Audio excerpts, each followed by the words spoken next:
Ok. Faut qu'on revoie les bases. Je vais faire une vidéo simple où je vais dire des trucs simples.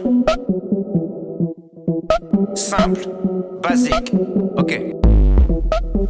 Simple, basique, ok. Bonjour à tous, bienvenue dans cette nouvelle vidéo qui aura pour thème les puissances de 10. Alors, on va essayer de passer facilement des puissances de 10 à leur écriture décimale. Tout d'abord, si on fait 10 au carré, on sait que quelque chose au carré, c'est 10 multiplié par lui-même. 10 fois 10, on sait tout ce que ça fait 100, pas de problème. On passe à 10 au cube, c'est 10 fois 10 fois 10 une troisième fois. J'attire votre attention rapidement que bien entendu 10 au cube, ce n'est pas 10 fois 3, c'est 10 fois 10 fois 10.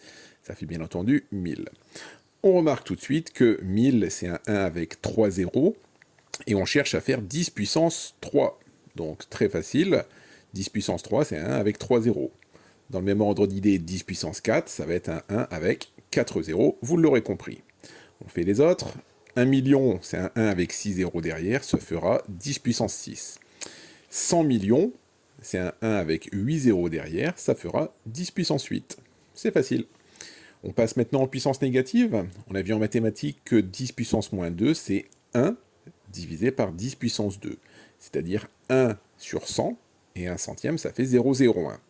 Bon, est-ce qu'il n'y a pas une règle un petit peu plus facile pour retrouver la réponse directement? Eh bien si. 10 puissance moins 2, on voit qu'il y a, au niveau de la puissance, moins 2, et devant le 1, il y a 2 zéros.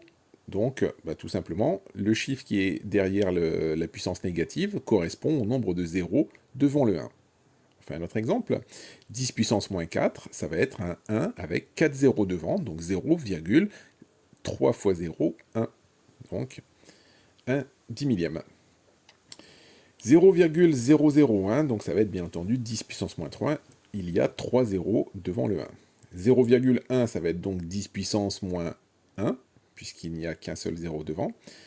0,1, 2, 3, 4 fois 0, 1, donc ça va être, on va les compter ensemble, 1, 2, 3, 4, 5, il y a 5 zéros devant le 1, donc ça va être 10 puissance moins 5. Et pour terminer, donc, 1 tout seul, en mathématiques, on a vu que si on fait 10 puissance 0, si vous pouvez le tester sur votre calculatrice, ça fait bien entendu 1. Pour résumer, 10 puissance 3, c'est un 1 avec 3 zéros. Donc 10 puissance A, c'est un 1 avec un certain nombre de zéros qui correspond à A. 10 puissance moins 2, c'est 0,01. Dans le même ordre d'idée, 10 puissance moins B, ça va être B0 qui vont être placés devant le 1. Voilà, c'est terminé pour aujourd'hui. Je vous dis à bientôt pour une nouvelle vidéo. Basique, simple, simple, basique.